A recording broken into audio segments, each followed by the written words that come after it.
आप सबों को जय मसीह की। आइए हम परमेश्वर की महिमा और उसके आराधना में शामिल हों। अपने आप को परमेश्वर के हाथों में सौंपें, अपने आप को परमेश्वर के आगे नम्र करें और परमेश्वर से सहायता मांगें कि आज की सुबह इस पवित्र दिन में हम परमेश्वर की महिमा और आराधना हम सच्चे हृदय के साथ करने पाएँ। अपनी आँखों को बंद करें, प्रार्थना करने में शामिल हों। हृदय को तेरे सामने लाकर रखते हैं हम, हृदय को तेरे सामने लाकर रखते हैं हम।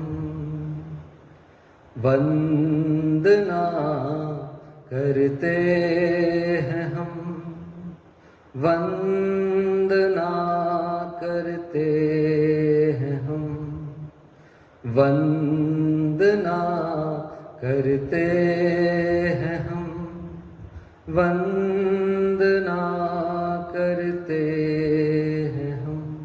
जीवित परमेश्वर, हम प्रभु यीशु मसीह के नाम से आपके पवित्र चरणों के नज़दीक में उपस्थित हैं। हम आपका हृदय से धन्यवाद करते हैं परमेश्वर, क्योंकि आप सचमुच में जीवित और सच्चे परमेश्वर हैं।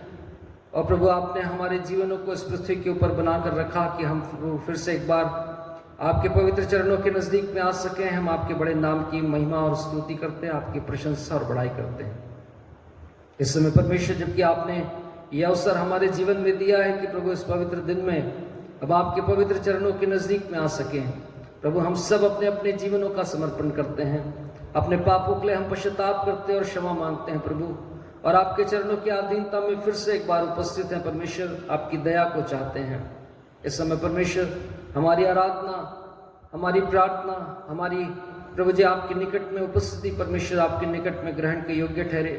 और प्यारे परमेश्वर, हम सबों को बड़ी आशीष मिले आज के दिन में। प्रभु आपकी सहायता, हम आपकी उपस्थिति को इस पूरे आराधना में आपसे मांगते हैं। पवित्र आत्मा परमेश्वर, आपका स्वागत है। आप हमारे बीच में आकर हमारी अगुवाई करें। प्रार्थना प्रभु यीशु मसीह के नाम से मांगते हैं, आमीन। परमेश्वर की महिमा में हम कुछ गीतों को गाएंगे और परमेश्वर की आराधना करेंगे। परमेश्वर का वचन कहता है कि जय जयकार के साथ उसके सन्मुख आओ और स्तुति करते हुए उसके आंगनों में प्रवेश करो। आइए हम उस गीत को, गीत का नंबर 318 हो जय जयकार करें, उस गीत को गाएंगे।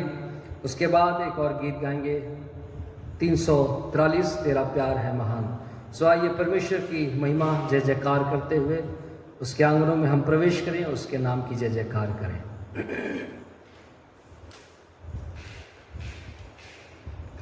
हो जय जयकार, जय जयकार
प्यार करे। परमेश्वर की महिमा में हम एक और गीत गाएंगे। गीत का नंबर 343। तेरा प्यार है महान, तेरा प्यार है यहाँ, मैं जो पहले मुर्दा था तूने डाली मुझ में जान। तेरा प्यार है महान, तेरा प्यार है यहाँ, मैं जो पहले मुर्दा था तूने डाली मुझ में जान। तेरा प्यार है महान, तेरा प्यार है यहाँ, मैं जो पहले मुर्दा था तूने डाली मुझ में जान। क्यों ना बोलूं फिर मैं तेरी जय जयकार, क्यों ना बोलूं फिर मैं तेरी जय जयकार। जय जयकार जय जयकार, तूने मेरे लिए क्या कुछ ना किया। जय जयकार जय जयकार, तूने मेरे लिए क्या कुछ ना किया। सूरत बिगड़ी थी मेरा दिल था खाली, तूने सिंचा लहू से ताकि आए हरियाली। मेरी सूरत बिगड़ी थी मेरा दिल था खाली, तूने सिंचा लहू से ताकि आए हरियाली। क्यों ना बोलो फिर मैं तेरी जय जयकार, क्यों ना बोलो फिर मैं तेरी जय जयकार।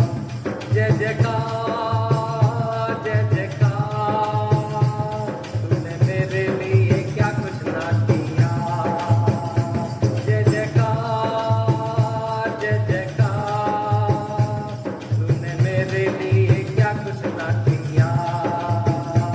आई जीवन में खुशी, आई अपनी जिंदगी, तू है जिंदा शाफिया, तूने यह है किया।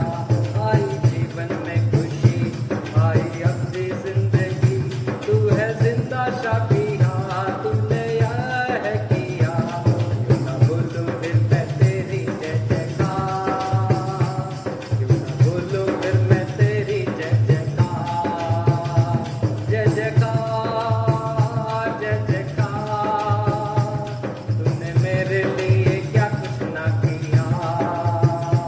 जय जयकार जय जयकार, तूने मेरे लिए क्या कुछ ना किया।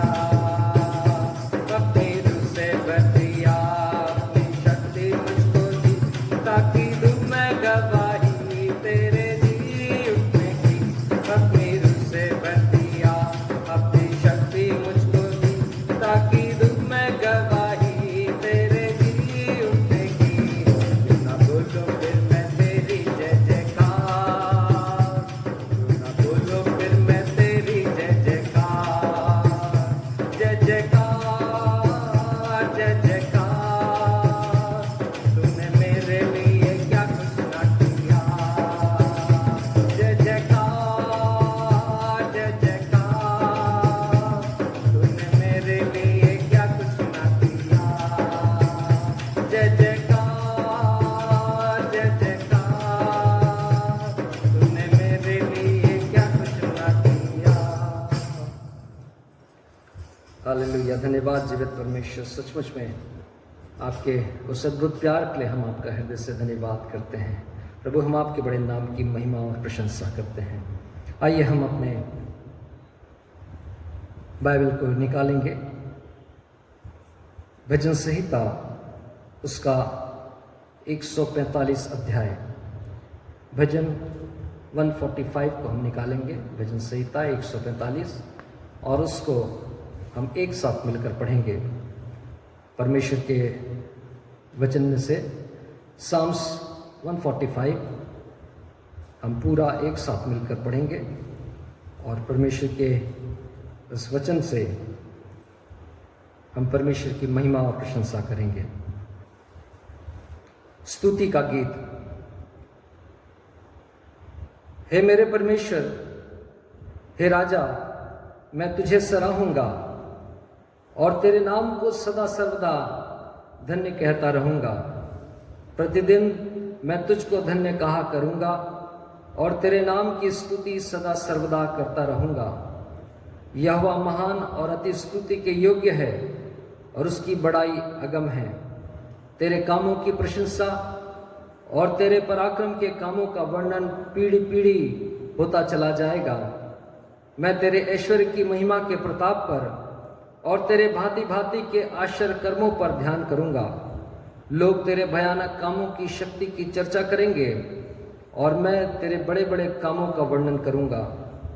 लोग तेरी बड़ी भलाई का स्मरण करके उसकी चर्चा करेंगे और तेरे धर्म का जय जयकार करेंगे। यहोवा अनुग्रहकारी और दयालु, विलंब से क्रोध करने वाला और अति करुणामय है। यहोवा सबों के लिए भला है और उसकी दया उसकी सारी सृष्टि पर है। हे यहोवा, तेरी सारी सृष्टि तेरा धन्यवाद करेगी और तेरे भक्त लोग तुझे धन्य कहा करेंगे।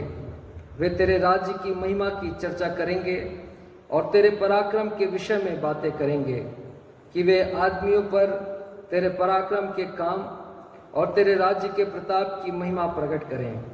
तेरा राज्य युग युग का है और तेरी प्रभुता सब पीढ़ियों तक बनी रहेगी। यहोवा सब गिरते हुओं को संभालता है और सब झुके हुओं को सीधा खड़ा करता है। सबों की आंखें तेरी ओर लगी रहती हैं और तू उनको आहार समय पर देता है। तू अपनी मुट्ठी खोलकर सब प्राणियों को आहार से तृप्त करता है। यहोवा अपनी सब गति में धर्मी और अपने सब कामों में करुणामय है। जितने यहोवा को पुकारते हैं, अर्थात जितने उसको सच्चाई से पुकारते हैं, उन सबों के वह निकट रहता है। वह अपने डरवैयों की इच्छा पूरी करता है और उनकी दुहाई सुनकर उनका उद्धार करता है। यहोवा अपने सब प्रेमियों की तो रक्षा करता, परंतु सब दुष्टों का सत्यानाश करता है। मैं यहोवा की स्तुति करूंगा और सारे प्राणी उसके पवित्र नाम को सदा सर्वदा धन्य कहते रहें। हम सब कहें आमीन। आइए हम सब अपने स्थानों पर खड़े हो जाएं और विश्वास वचन बोलकर अपने विश्वास का अंगीकार करें। परमेश्वर के आगे अपने विश्वास को प्रकट करें और उसके पश्चात हम प्रभु की प्रार्थना में शामिल होंगे। मैं विश्वास करता हूँ परमेश्वर पिता पर, जो स्वर्ग और पृथ्वी का सर्वशक्तिमान सृजनहार है, और उसके इकलौते पुत्र अपने प्रभु यीशु ख्रिस्ट पर, जो पवित्र आत्मा से गर्भ में आया, कुंवारी मरियम से उत्पन्न हुआ, पंतुस पिलातुस की आज्ञा से दुख उठाया, क्रूस पर चढ़ाया गया, मर गया और गाड़ा गया, पाताल में उतरा, तीसरे दिन मृतकों में से जी उठा, स्वर्ग पर चढ़ गया और परमेश्वर सर्वशक्तिमान पिता के दाहिने हाथ जा बैठा है, जहाँ से वह जीवतों और मृतकों का न्याय करने को फिरावेगा। मैं विश्वास करता हूँ पवित्र आत्मा पर, एक ही पवित्र क्रिस्टियानी कलीसिया, पवित्रों की संगति, पापों की क्षमा, देह के जी उठने और अनंत जीवन पर। आमीन। हे हमारे पिता, तू जो स्वर्ग में है, तेरा नाम पवित्र माना जाए, तेरा राज्य आए, तेरी इच्छा जैसे स्वर्ग में पूरी होती है वैसे इस पृथ्वी पर भी पूरी हो। हमारे दिन भर की रोटी आज हमें दे, और जैसे हमने अपने अपराधियों को क्षमा किया है वैसे ही हमारे अपराधों को क्षमा करें, और हमें परीक्षा में ना ला बल्कि बुराई से बचाए, क्योंकि राज, पराक्रम और महिमा सदा आप ही की है। आमीन। परमेश्वर का धन्यवाद हो कि परमेश्वर ने हमारे जीवन में सचमुच में अद्भुत काम को किए हैं, और उसकी महिमा और उसकी तारीफ हमारे जीवनों से होती रहे। इससे पहले कि हम परमेश्वर के आगे अपनी प्रार्थनाओं को लेकर जाएं, हम परमेश्वर के वचनों को स्मरण करें, क्योंकि उसने कहा है ढाढ़स बांध कि मैं तेरे संग हूँ। उसी गीत को हम गाएंगे, यीशु ने कहा ढाढ़स बांध, और हम परमेश्वर की महिमा करेंगे अपने हृदय से। परमेश्वर की उस प्रशंसा को, उसके वचन की बातों को लेकर हम उसकी प्रशंसा करें और इस गीत को गाएंगे कि यीशु ने कहा ढाढ़स बांध। यीशु ने कहा ढाढ़स बांध, मत डर मैं तेरे संग हूँ, कभी न तुझे त्यागूंगा, दुनिया के अंत तक तेरे संग हूँ। यीशु ने कहा ढाढ़स बांध, मत डर मैं तेरे संग हूँ, कभी न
डर मैं तेरे संग हूँ, कभी न तुझे त्यागूंगा, दुनिया के अंत तक तेरे संग हूँ।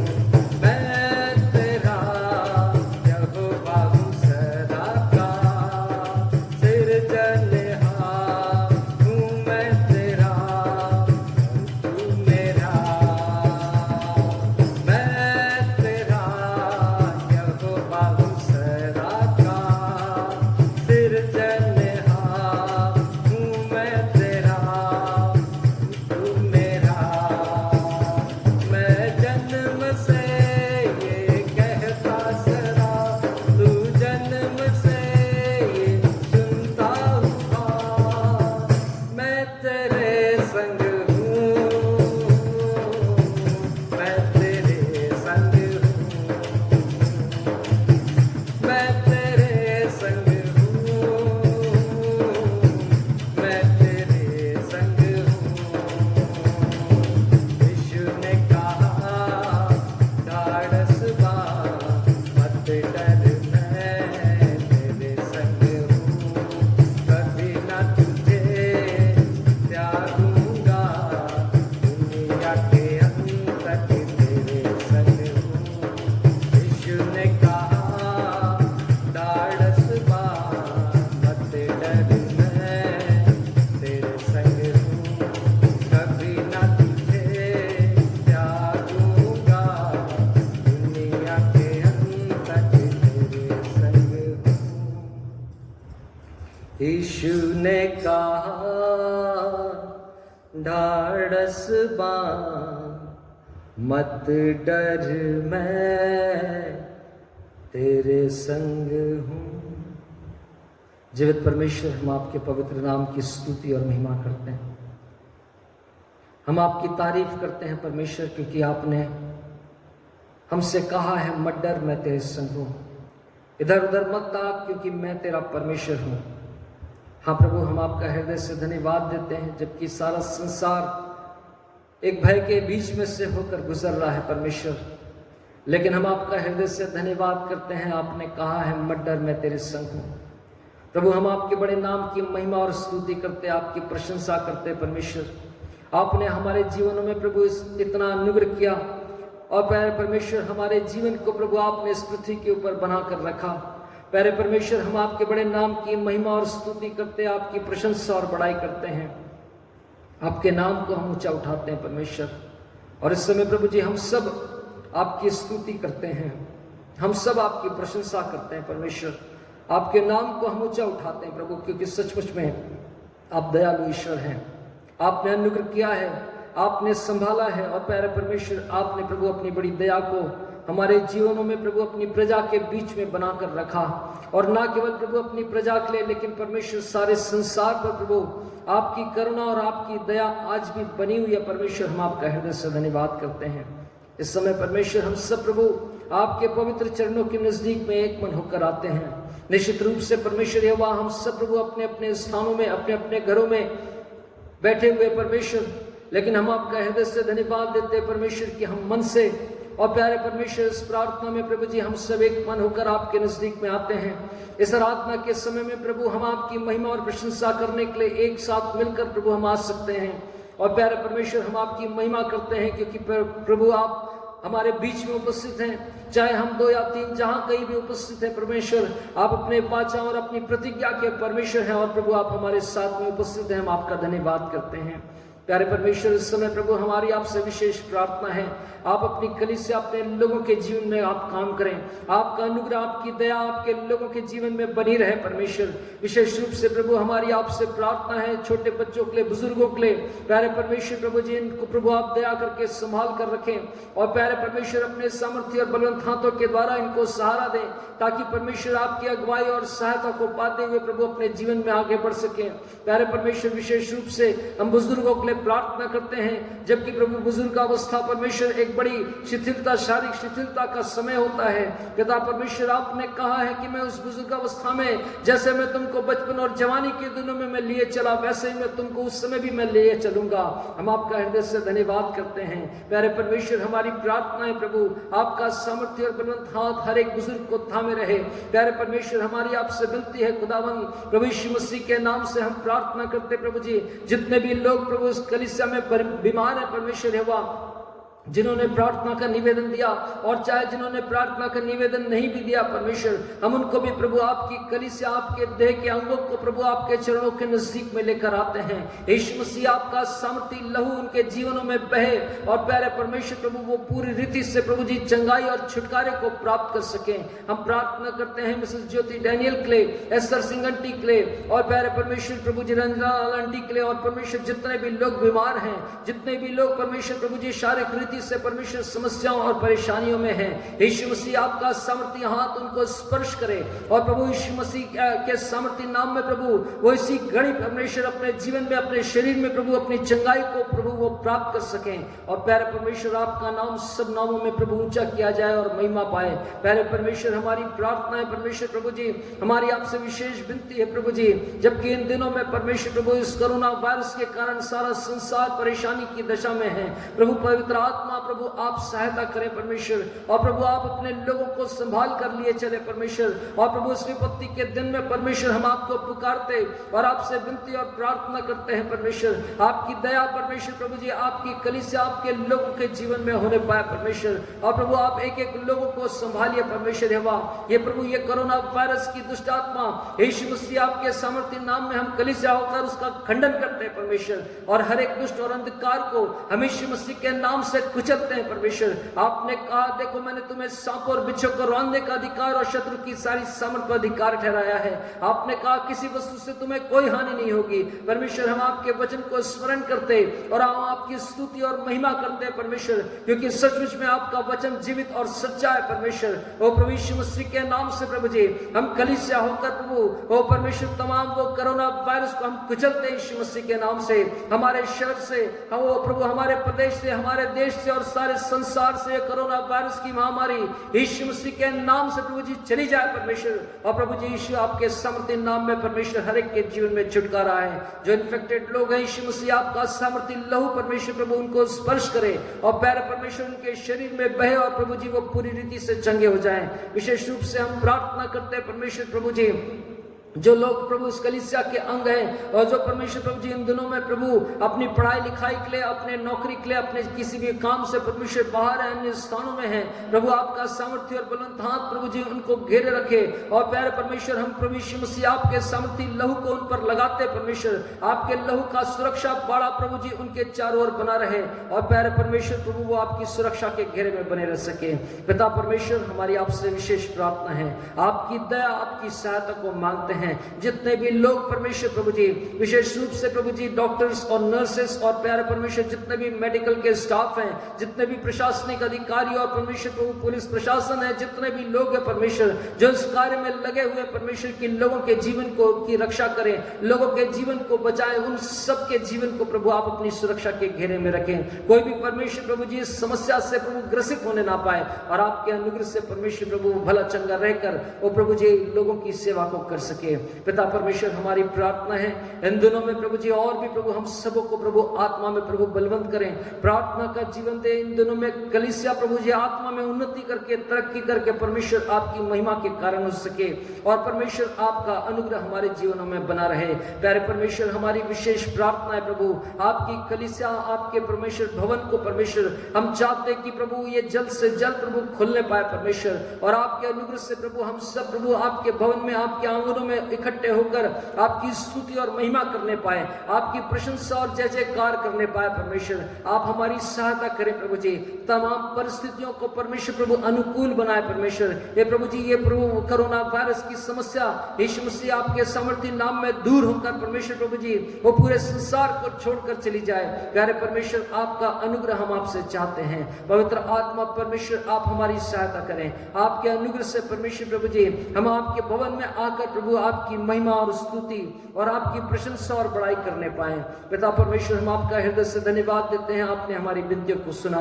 इस समय प्रभु आपकी कलीसिया, जितने भी लोग परमेश्वर अपनी प्रार्थनाओं को इस समय प्रभु आपके समक्ष प्रभु रख रहे हैं, प्रभु हमारी आपसे विनती है परमेश्वर, आपसे निवेदन करते हैं प्रभु, आप उनकी प्रार्थनाओं को सुने, उनके जीवनों में काम करें। जो कुछ भी प्रभु जी उनके हालात हैं, उनके जीवन की दशा है, यीशु मसीह आपके सामर्थी नाम में परमेश्वर प्रभु उनके हालात बदल जाने पाए परमेश्वर, और प्रभु जी सबके जीवन में आपका अनुग्रह होने पाए। जब प्रभु हम आपके भवन में आए परमेश्वर, गवाही देकर हम आपकी प्रशंसा और महिमा कर सके, आपके नाम को और भी हम ऊंचा और ऊंचा उठाने वाले हो सके। प्यारे परमेश्वर, हम आपके बड़े नाम की प्रशंसा करते हैं क्योंकि आपने हमारी विनती को सुना।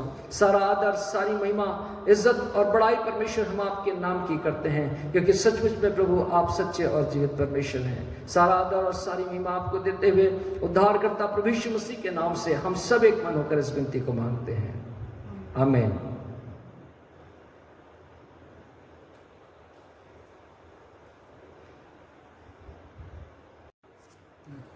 परमेश्वर के वचन में से आइए हम निकाल लेंगे यशायाह नबी की पुस्तक, उसका 59वां अध्याय, यशायाह चैप्टर 59। परमेश्वर के वचन में से आइए हम निकाल लेंगे यशायाह नबी की पुस्तक, उसका 59वां अध्याय, उसके 20वें वचन की ओर हम अपने ध्यान को लगाएंगे। परमेश्वर के वचन में से इस पद को हम पढ़ेंगे और आज अपने मन को, अपने ध्यान को परमेश्वर के इस बड़े वचन पर लगाएंगे। यशायाह 59 उसका 20वां वचन, वहां इस प्रकार से लिखा है, याकूब में जो अपराध से मन फिराते हैं उनके लिए सियोन में एक छुड़ाने वाला आएगा, यहोवा की यही वाणी है। परमेश्वर इस बड़े वचन पर आशीष दे। यशायाह नबी की पुस्तक, उसके 59वें अध्याय और उसके 20वें वचन में यहां लिखा है कि जो याकूब में अपराध से मन फिराते हैं उनके लिए सियोन में एक छुड़ाने वाला आएगा। जब यशायाह नबी के ऊपर परमेश्वर ने इस वचन को प्रकट किया, तब याकूब इस पृथ्वी के ऊपर नहीं थे।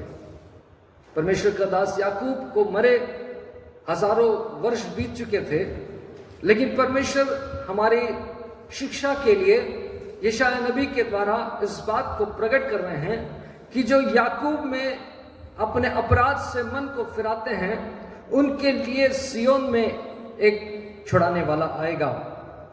और याकूब से मन को फिराना आज हमारा विषय है, क्योंकि इस याकूब से जो परमेश्वर के अनुग्रह से बड़ा ही आशीषित ठहरा है, उसके जीवन में भी एक प्रकार की समस्या थी, उसके जीवन में भी एक प्रकार का स्ट्रगल था।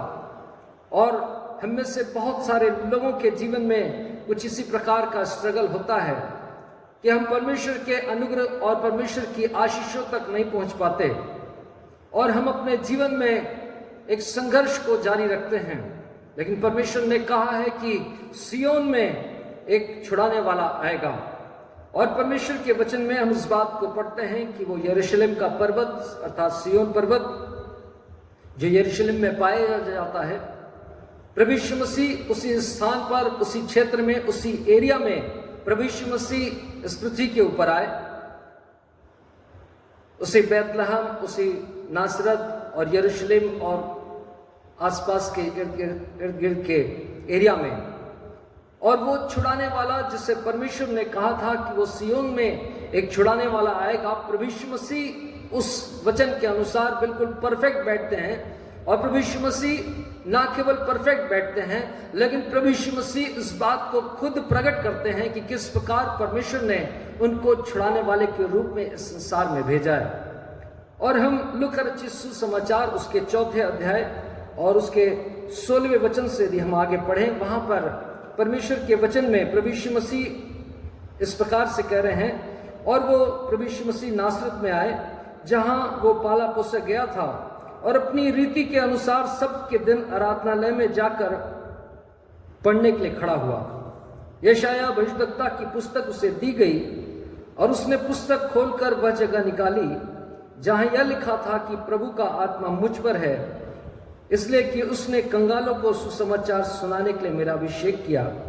और मुझे इसलिए भेजा है। प्रभु यीशु मसीह कह रहे हैं कि मुझे इसलिए भेजा है कि बंधुओं को छुटकारे का प्रचार करूं, अंधों को दृष्टि पाने का सुसमाचार प्रचार करूं, कुचले हुए को छुड़ाऊं और प्रभु के प्रसन्न रहने के वर्ष का प्रचार करूं।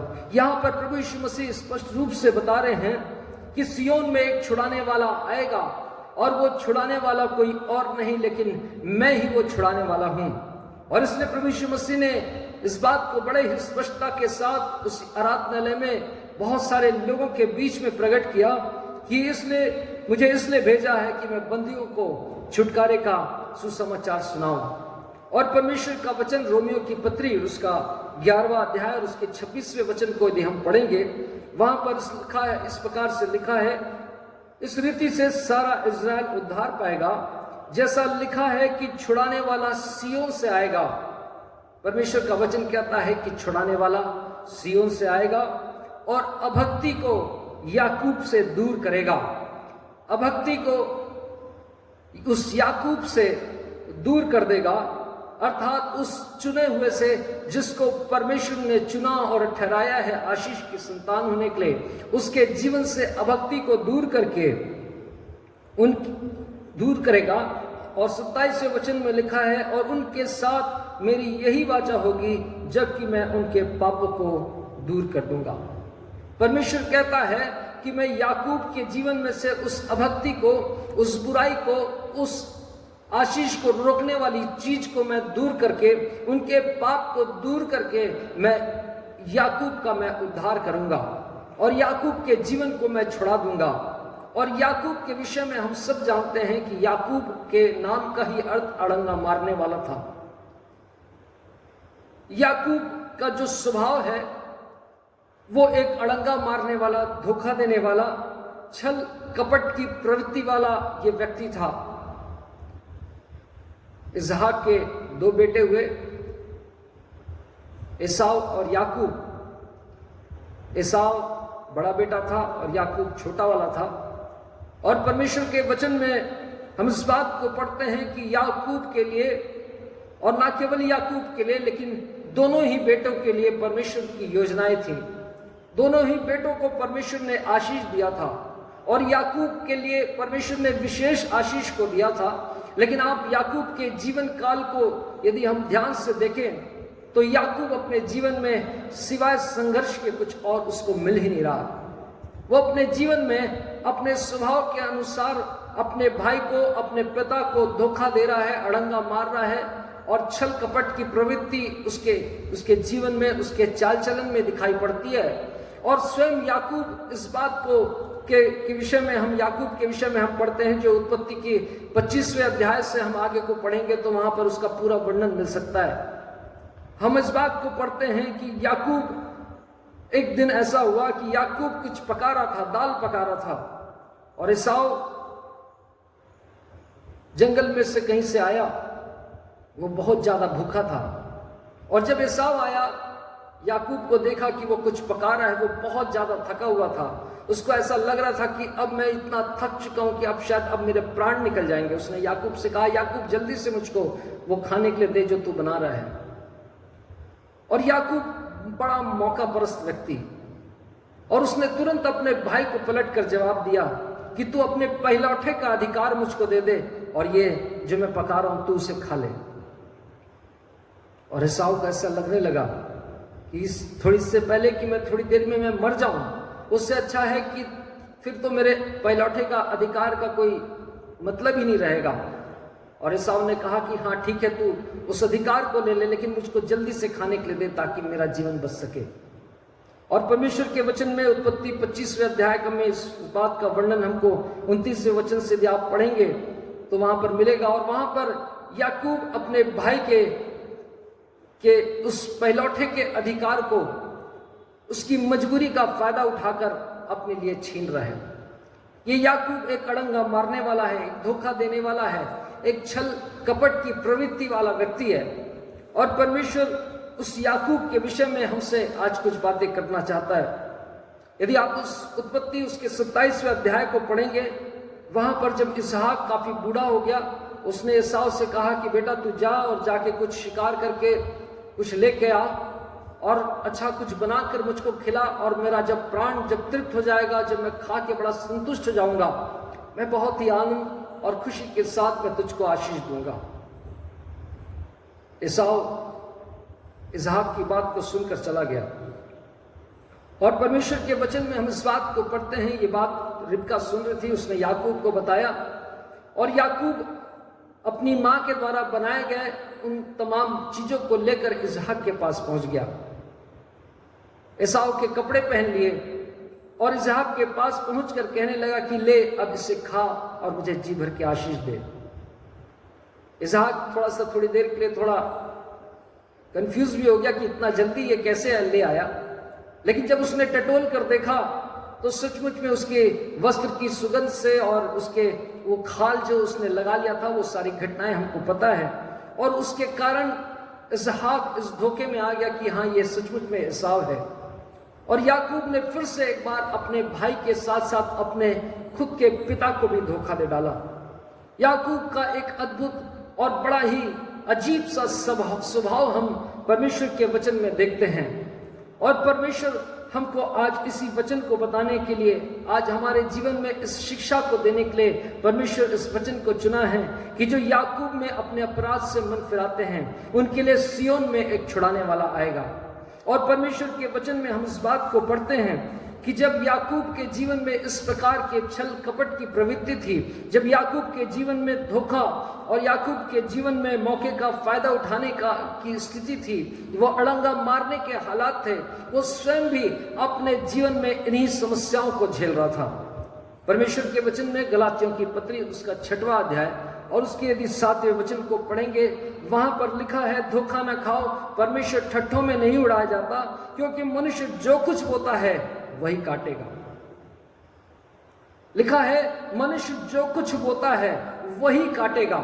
और याकूब अपने जीवन में छल और कपट और अड़ंगा और बुराई को बो रहा था, धोखे को बो रहा था, और याकूब अपने जीवन में उसी धोखे को ही काट रहा था। और यदि हम याकूब के विषय में पढ़ेंगे, जिसको परमेश्वर ने बड़ी आशीष के लिए बुलाया था, जिसको परमेश्वर ने बड़ी बड़ी आशीषों की वाचा को परमेश्वर ने याकूब से बांधा था, उस याकूब के विषय में हम इस बात को पढ़ते हैं जो पाया जाता है उत्पत्ति की उसी आगे के 27 और 28 इस प्रकार से यदि आप उसके अध्याय को पढ़ते चले जाएंगे, वहां पर लिखा है कि याकूब जब इस बात को, जब उसने एसाव को धोखा दे लिया और अपने पिता से सारे आशीर्वाद को ले लिया, एसाव बड़ा क्रोधित हो गया। उसने कहा कि मेरा पिता अभी जीवित है, लेकिन जैसे ही मेरा पिता मर जाएगा मैं याकूब को भी मैं मार डालूंगा, क्योंकि उसने मेरे साथ बार बार धोखा किया है।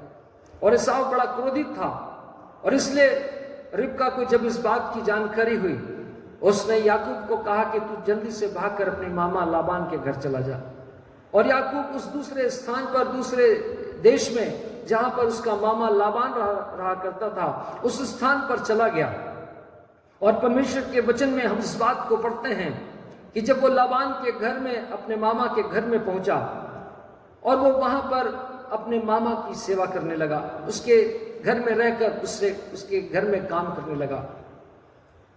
और उसके मामा की जो छोटी बेटी थी राहेल, जिसका नाम था राहेल, याकूब ने उसको पसंद किया और अपने मामा से उसके बारे में बातचीत की कि क्या मैं इससे विवाह कर सकता हूं। उसके मामा ने कहा अच्छा होगा कि किसी दूसरे व्यक्ति को दूं, मैं अपनी बेटी को दे दूं। और 7 वर्ष का क्या परिश्रम याकूब के लिए ठहराया गया कि ठीक है, 7 वर्ष याकूब इसके एवज में अपने मामा के घर में काम करेगा, परिश्रम करेगा, और उसके बाद उसकी बेटी राहेल का विवाह याकूब से कर दिया जाएगा। और याकूब 7 वर्ष तक इस सेवा को करता रहा, और जब सेवा काल समाप्त हुआ, 7 वर्ष समाप्त हो गए, लाबान ने चुपके से अपनी बड़ी बेटी लिया का विवाह याकूब से कर दिया। और याकूब को पता ही नहीं था, लेकिन जब उसने देखा कि मेरे साथ मेरे मामा ने धोखा किया, लाबान ने कहा ये ऐसी कोई परंपरा ही नहीं है कि यदि बड़ी बेटी है तो हम छोटी बेटी का विवाह कर सकें। और उन दिनों में बहु विवाह की प्रथाएं थी, और उसके मामा ने कहा कि कोई बात नहीं, छोटी बेटी से भी तेरा विवाह हम कर देंगे। लेकिन उसके लिए तुझको और एक 7 वर्ष का परिश्रम करना पड़ेगा।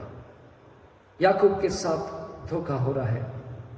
मनुष्य जो कुछ बोता है वही काटता है। उसने अपने भाई, अपने पिता को धोखा दिया और फिर उसके जीवन में फिर एक दूसरा धोखा आ गया और वो 7 वर्ष की एक दूसरी सजा उसके जीवन में आ गई कि 7 वर्ष फिर परिश्रम करे, और वो भी अपने मामा के लिए, दूसरे के लिए। और ऐसा लिखा है कि याकूब 7 और 7 वर्ष 14 वर्ष वो अपने मामा के घर में सेवा करता रहा, और उसके बाद में याकूब कुल 20 वर्ष अपने मामा के घर में उसके यहाँ सेवा करता रहा। और उस 20 वर्षों की सेवा में लाबान ने कई बार उसके परिश्रम के प्रतिफल को चेंज कर दिया। और लाबान ने कभी अपनी बड़ी बेटी से विवाह कराया, कभी उसने कुछ और किया, कभी उसने परिश्रम के उसको जो भाग उसको याकूब को मिलना था उसको लाबान ने गड़बड़ कर दिया और उसको बदल दिया। और इस प्रकार से याकूब अपने जीवन में धोखा देकर आया था और धोखा ही को वो काटता चला जा रहा था।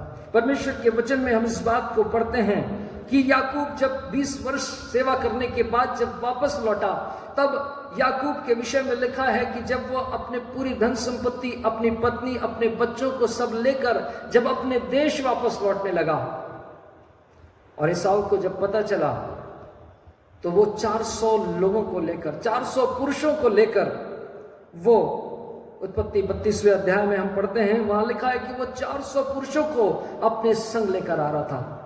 याकूब इस बात को समझ गया कि एसाव 400 पुरुष लेकर मुझसे गले लगने तो नहीं आ रहा है, निश्चित रूप से वो मुझको मारने ही आ रहा है। और इस बात को जब याकूब ने सुना वो निपट डर गया। और परमेश्वर के वचन में उत्पत्ति 32वें अध्याय के उसके 6वें वचन में लिखा है, वे दूत याकूब के पास लौट के कहने लगे, हम तेरे भाई एसाव के पास गए थे और वह भी तुझसे भेंट करने को 400 पुरुष संग लिए हुए चला आता है। तब याकूब निपट डर गया और संकट में पड़ गया। याकूब अब डर की स्थिति में है, क्योंकि जो धोखा उसने दिया है अब उसके जीवन में वो धोखा चला आ रहा है। अपने मामा से उसने धोखा खाया है, अपने परिश्रम के लिए उसने धोखा खाया है, और अब जबकि उसने बहुत सारी चीजों को कमाया, धन संपत्ति सब कुछ उसने इकट्ठा कर लिया, अब उसके जीवन में एक और धोखा दिखाई पड़ रहा है कि जब वो अपने घर लौट रहा है, उसका भाई 400 लोगों को लेकर उससे बदला लेने के लिए लौट रहे हैं। और परमेश्वर के वचन में लिखा है कि याकूब अपने स्वभाव के कारण एक दिन बड़ा ही संकट में पड़ गया। और उसी 32वें अध्याय को यदि हम आगे को पढ़ेंगे, वहां पर लिखा है कि उसने किस प्रकार से अपने परिवार को और अपनी सारी धन संपत्ति को उसने कई टुकड़ों में बांट दिया। अपनी पत्नी, अपने बच्चों को कहीं, अपने धन संपत्ति को कहीं, अपने दास दासियों को कहीं, और इस प्रकार से कई टुकड़ों में उसने अपने परिवार की टोलियां बना दी, ताकि यदि एसाव यदि उससे बदला लेने के लिए आए और यदि किसी एक टोली को वो मारना आरंभ करे तो कम से कम बाकी जो और अन्य जो टोलियां हैं और जो अन्य झुंड हैं वो कहीं भागकर बच सकते हैं। और याकूब खुद अपने परिवार को उस नदी के पार उतारकर खुद इस पार अकेला रह गया। याकूब वास्तव में अपने चाल चलन से, अपने उस बिगड़ी हुई दशा से, उस धोखेबाजी, उस अड़ंगा मारने वाले स्वभाव के कारण याकूब बड़ी परेशानी में था। और इस बात को याकूब रियलाइज भी कर रहा है कि जो धोखा मैंने दिया है उसी के कारण ये सारी परिस्थितियां, सारी समस्याएं आज मेरे जीवन में चल रही हैं। और परमेश्वर के वचन में हम इस बात को पढ़ते हैं कि उसी समय, उस रात को जब याकूब अकेला रह गया नदी के इस पार, तब लिखा है कि परमेश्वर का एक दूत उतरकर याकूब और उसकी लड़ाई होने लगी। और याकूब के मलयुद्ध के विषय में हम वहां पर पढ़ते हैं कि याकूब किस प्रकार से परमेश्वर के दूत के साथ उस मलयुद्ध को कर रहा था और किस प्रकार से उस दूत के साथ में याकूब की लड़ाई हो रही थी। ऐसा लगता है कि याकूब की लड़ाई हो रही थी तो स्वर्ग से दूत उतरकर याकूब से लड़ाई क्यों करेगा, लेकिन परमेश्वर का वचन इस बात को बड़ा ही स्पष्ट करता है। जो होशे नबी की पुस्तक उसके 12वें अध्याय और उसके दूसरे वचन से हमको पढ़ने को मिलता है। और वहां लिखा है, होशे 12 अध्याय और उसका दूसरा वचन, और वहां लिखा है, यहूदा के साथ भी यहोवा का मुकदमा है और वह याकूब को उसके चाल चलन के अनुसार दंड देगा, उसके कामों के अनुसार वह उसको बदला देगा। परमेश्वर का वचन कहता है कि याकूब को उसके चाल चलन के अनुसार दंड और उसके कामों के अनुसार बदला मिलने वाला है। और तीसरे वचन में लिखा है, अपनी माता की कोख में ही उसने अपने भाई को अड़ंगा मारा और बड़ा होकर वह परमेश्वर के साथ लड़ा, वह दूध से लड़ा और जीत भी गया। अब सीक्रेट की बात लिखी है कि वह रोया और उसने गिड़गिड़ा कर विनती की। याकूब का मलयुद्ध परमेश्वर से वो मलयुद्ध था जो याकूब अपने स्वभाव के लिए कर रहा था, याकूब अपने आचरण के लिए कर रहा था। और वो लिखा है कि वो रोया और परमेश्वर के सामने गिड़गिड़ा कर विनती की। याकूब अपने चाल चलन के कारण जो धोखे की स्थिति में है कि अब उसका भाई 400 लोगों को लेकर आ रहा है, अपने जीवन में धोखा को उसने दिया है और धोखा उठाता चला जा रहा है। और जब याकूब इस बात को उसने रियलाइज किया, उसने वहां लिखा है कि याकूब रोया और गिड़गिड़ा कर उससे विनती की।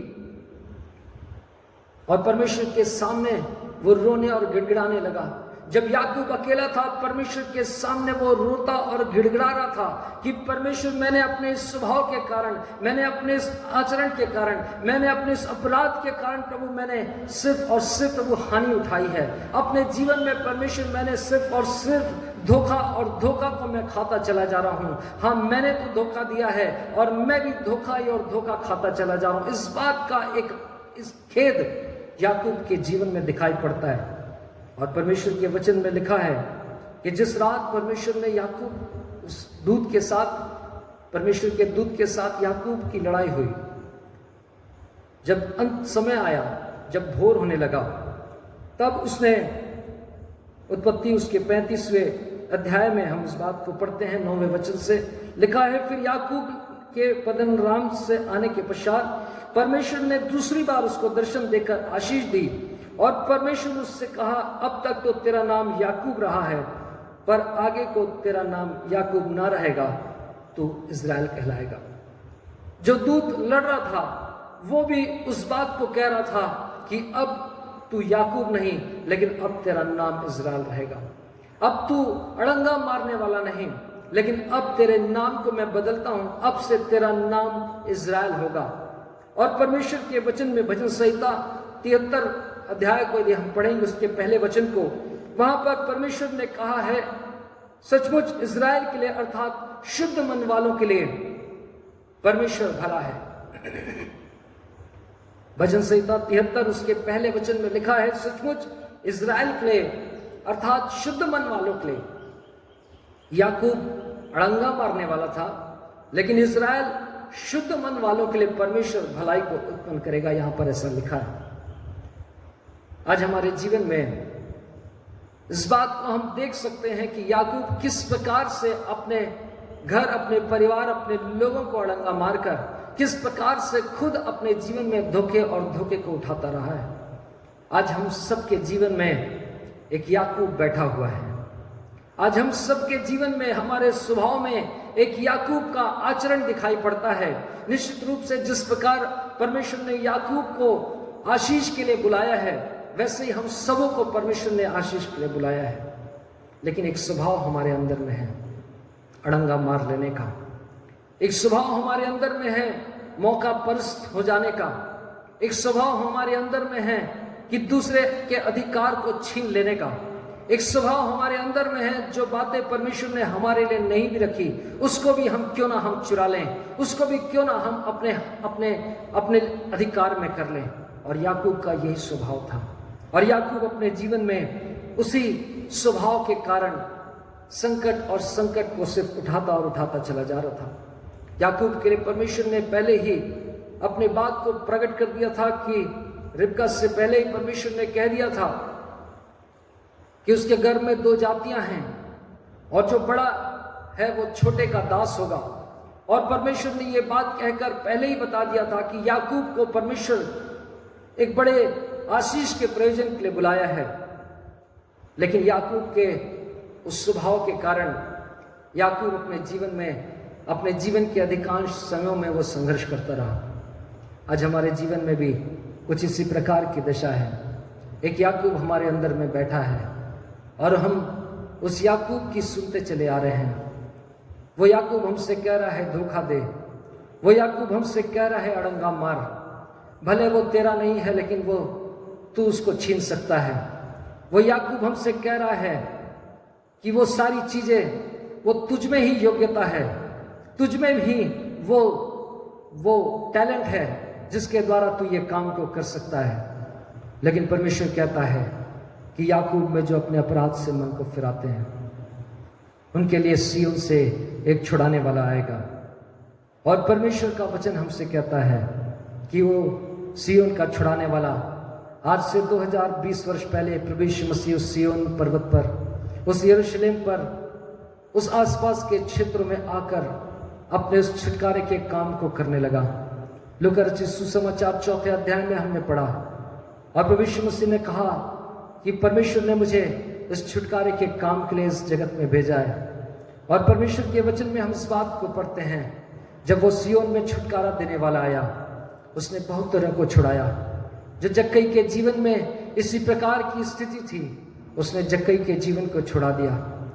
जक्कई लालच से परेशान था, परमेश्वर प्रभु यीशु मसीह ने जक्कई के जीवन को उस लालच से छुड़ा दिया।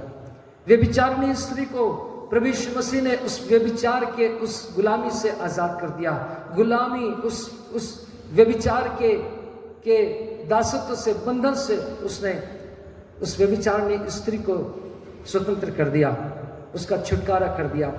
सामरी स्त्री को के विषय में हम पढ़ते हैं कि सामरी स्त्री जो एक बुराई के काम में पड़ी हुई थी, परमेश्वर प्रभु यीशु मसीह जब उस सामरी स्त्री से मिले उसके जीवन को उसने बदलकर एक सुसमाचार प्रचारिका का जीवन बना दिया। आज भी वो 2020 वर्ष पहले आया हुआ प्रभु यीशु मसीह आज भी इस पृथ्वी के ऊपर अद्भुत कामों को कर रहा है। और वो सिर्फ एक कंडीशन पर काम कर रहा है कि याकूब में जो अपने अपराध से अपने मन को फिराते हैं उनके लिए वो सिय्योन में छुटकारा देने वाला आएगा। वो सिय्योन में छुटकारा करने वाला परमेश्वर आज हमारे बीच में काम कर रहा है। यूहन्ना ने अपने वचन में लिखा, जब यूहन्ना अपनी पत्री को, यूहन्ना सुसमाचार को वो लिख रहा था, उसके आखिरी अध्याय 21वें अध्याय में उसने लिखा कि जितने काम प्रभु यीशु मसीह ने किए यदि उनको एक एक करके लिखे जाते तो मैं समझता हूँ कि वो पुस्तकें जो लिखी जाती वो जगत भर में नहीं समाती। आज परमेश्वर आज भी वही छुटकारे के काम को कर रहा है। उसने बहुत सारे लोगों के जीवन में छुटकारे के काम को किया। जो याकूब में अपने अपराध से मन को फिरा रहे थे, परमेश्वर ने उनके जीवन में अद्भुत काम किया और उनके जीवन को नया बनाया। उनके जीवन को पूरी रीति से परमेश्वर ने अद्भुत रीति से नया कर दिया। और हम परमेश्वर के वचन में प्रेरितों के काम उसके 3 अध्याय और उसके 26वें वचन में पढ़ते हैं। वहां पर लिखा है, परमेश्वर ने अपने सेवक को उठाकर पहले तुम्हारे पास भेजा कि तुम में से हर एक को उसकी बुराइयों से फेर कर आशीष दे।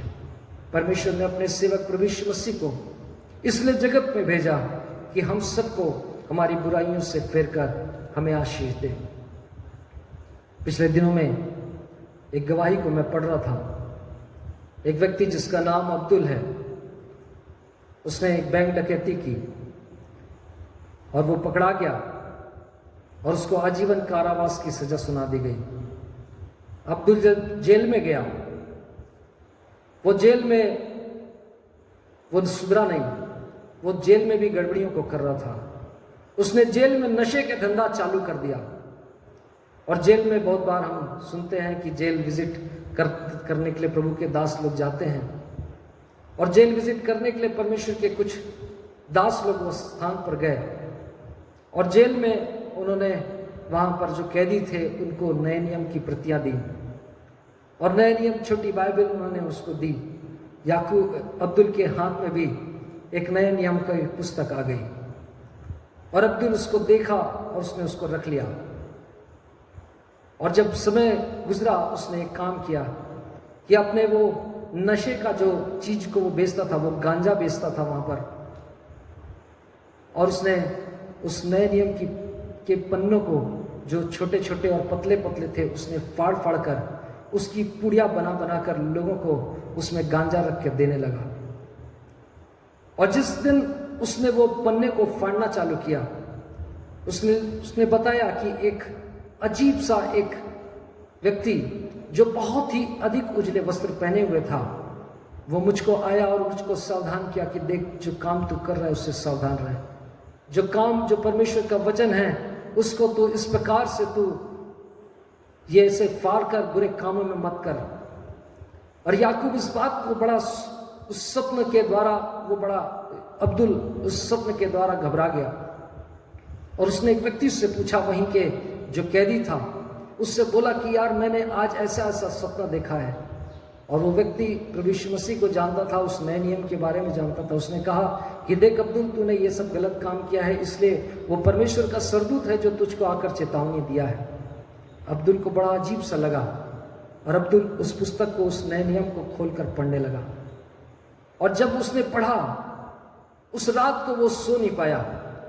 अब्दुल ने कहा कि मैं रात भर सो नहीं पाया, एक बड़ी बेचैनी मेरे जीवन में काम कर रही थी और मैं बड़ा बेचैन होता चला जा रहा था। मैं इस गलती के लिए जो मैं कर रहा था, उसके लिए मेरा हृदय मुझको कचोट रहा था।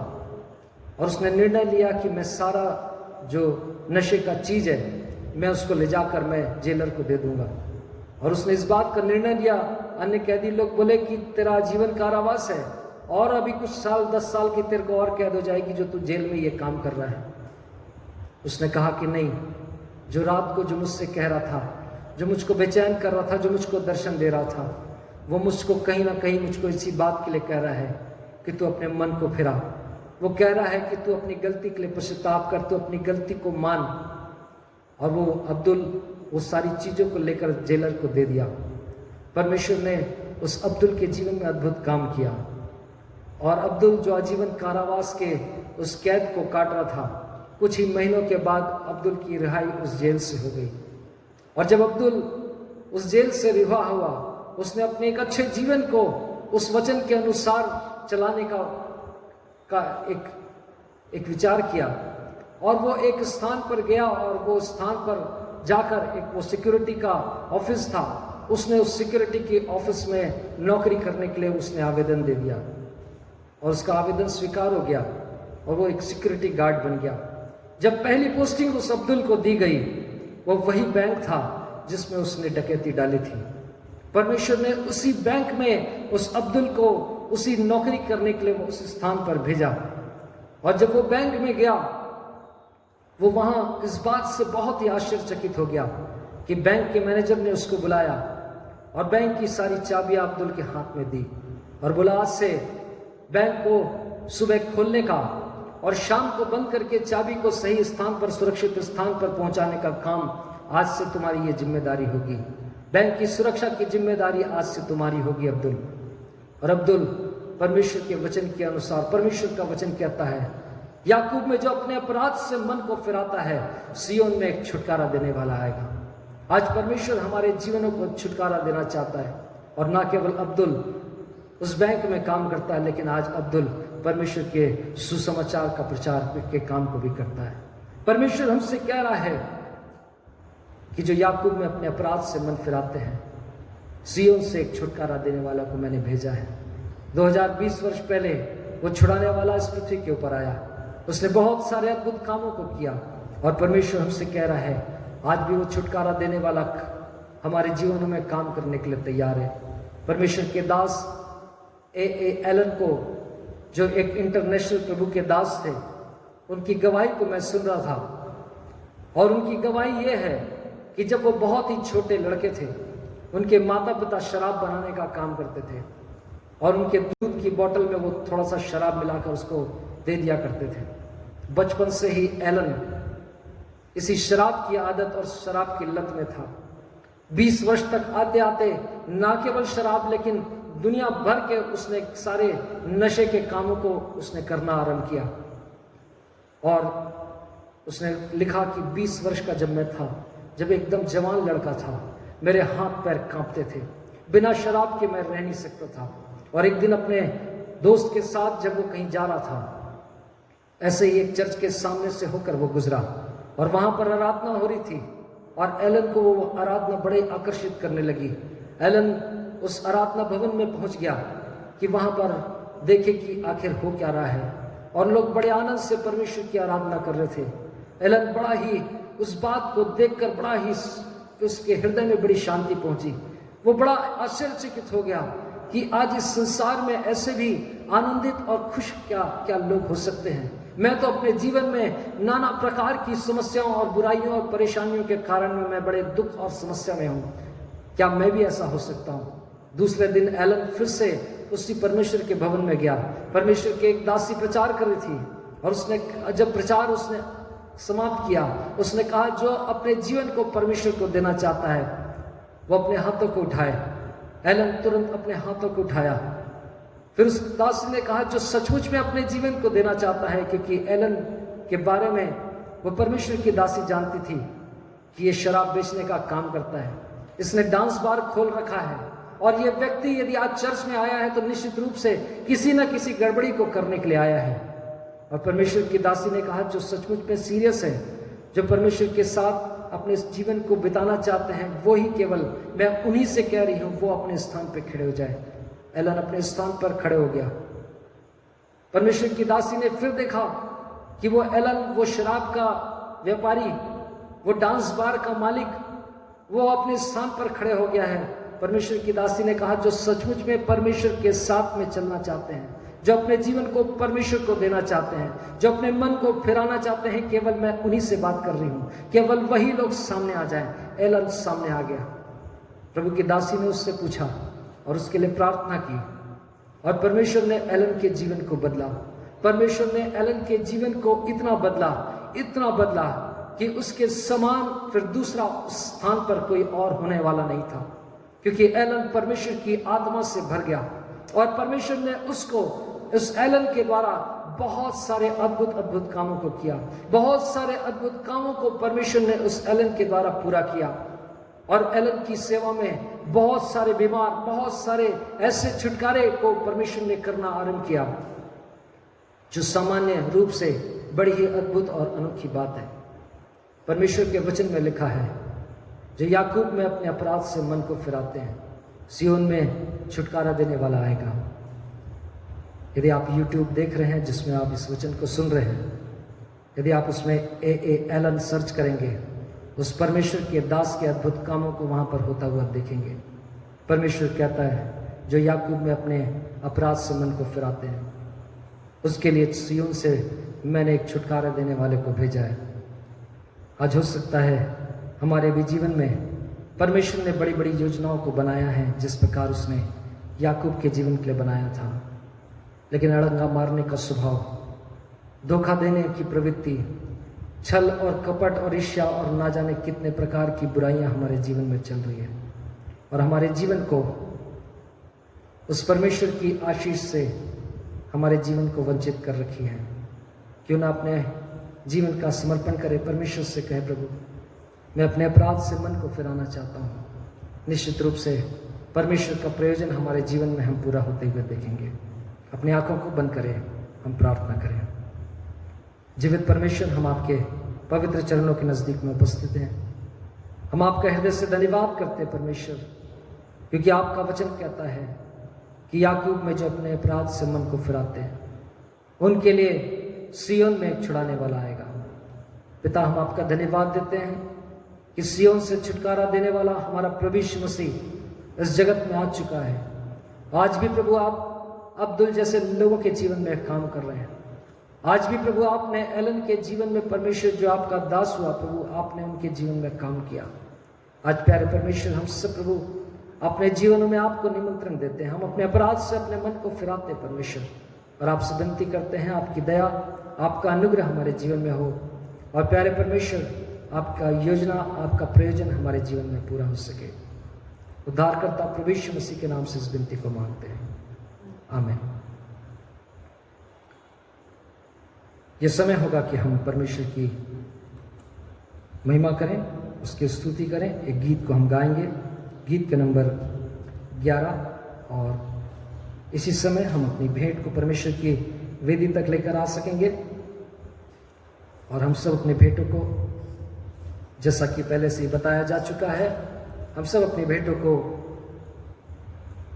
रखते चले जाएं एक एनवलप में, ताकि हम बहुत ही जल्द जब परमेश्वर का भवन खुले हम उन भेंटों को परमेश्वर की वेदी में लाकर हम समर्पित कर सकें। गीत का नंबर 11 हम इस गीत को गाएंगे और अपनी भेंट को परमेश्वर के समक्ष अर्पित करेंगे। आशीष तुझसे चाहते हैं हे स्वर्ग पिता, आते हैं। आशीष तुझसे चाहते हैं हे स्वर्ग पिता, आते हैं। ना कोई दूरी है न लिया कर, बख्शो हमको अपनी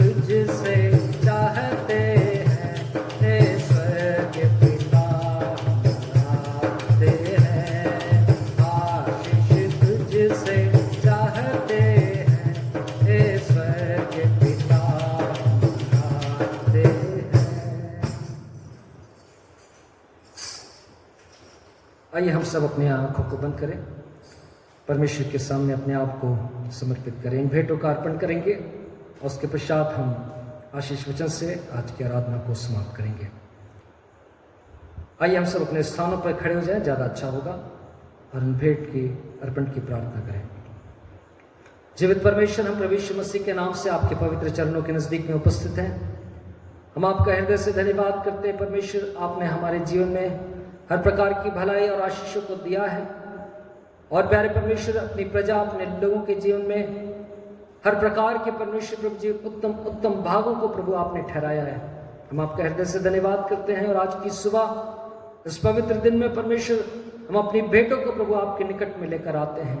पिता, आपसे प्रार्थना करते हैं आपकी दया हमारे जीवन में होने पाए। प्यारे परमेश्वर प्रभु जी, आपके अनुग्रह से प्रभु जी हमारा जीवन आपके निकट में ग्रहण के योग्य ठहरे। और प्यारे परमेश्वर, जितनी भी भेंटें परमेश्वर जो हम आपके नजदीक में लेकर आए हैं, वो सब आपके राज्य में ग्रहण के योग्य ठहरे। पिता परमेश्वर, हम प्रार्थना करते हैं पिछले दिनों में जिन लोगों का प्रभु जी जन्म दिवस रहा, यीशु मसीह आपके अनुग्रह से प्रभु जी उनको बड़ी आशीष मिले। पिछले वर्ष आपने संभाला प्रभु, इस नए वर्ष में भी उनको संभाले और आशीष दें। आपका अनुग्रह सबों के जीवन में प्रभु बना रहे। प्यारे परमेश्वर, जिनके विवाह की वर्षगांठ प्रभु पिछले सप्ताह में थी, उनके लिए हम प्रभु प्रार्थना करते हैं, उनके जीवन में, उनके परिवार में आशीष दें और आपका अनुग्रह उनके जीवन में बना रहे। प्यारे परमेश्वर, आपसे विशेष विनती करते हैं प्रभु जी, आपकी दया, आपका अनुग्रह हमारे जीवन में हो और आपकी महिमा हमारे जीवन से होने पाए। प्यारे परमेश्वर, हमारी फिर से विनती है प्रभु ऐसा अनुग्रह करें, ऐसा उपाय निकालें कि परमेश्वर हम आपके भवन में प्रभु इकट्ठे होकर आपकी महिमा और आपकी आराधना कर सकें। प्रभु जी, हम सबों को प्रभु बड़ी आशीष मिले और आपके वचन के अनुसार प्रभु चलने के लिए प्रभु आप हमारी सहायता और मदद करें। सारा आदर और सारी महिमा आपको देते हैं, उद्धारकर्ता प्रभु यीशु मसीह के नाम से इस विनती को मांगते हैं, आमीन। परमेश्वर तुझे आशीष दे और तेरी रक्षा करे। परमेश्वर तुम पर अपने मुख का प्रकाश चमकाए और तुम पर अनुग्रह करे। परमेश्वर अपना मुख तुम्हारी ओर करे और तुम्हें शांति दे। और अब हमारे परमेश्वर पिता का प्रेम, प्रभु यीशु मसीह का अनुग्रह, पवित्र आत्मा की संगति और सहभागिता हमें से हर एक के साथ अब से लेकर सदा तक बनी रहे, आमीन।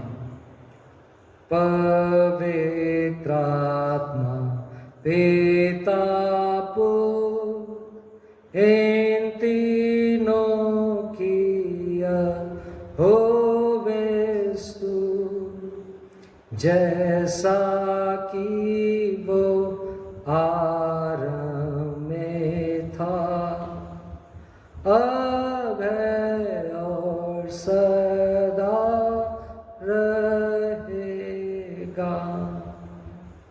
आमीन। सबको जय मसीह की।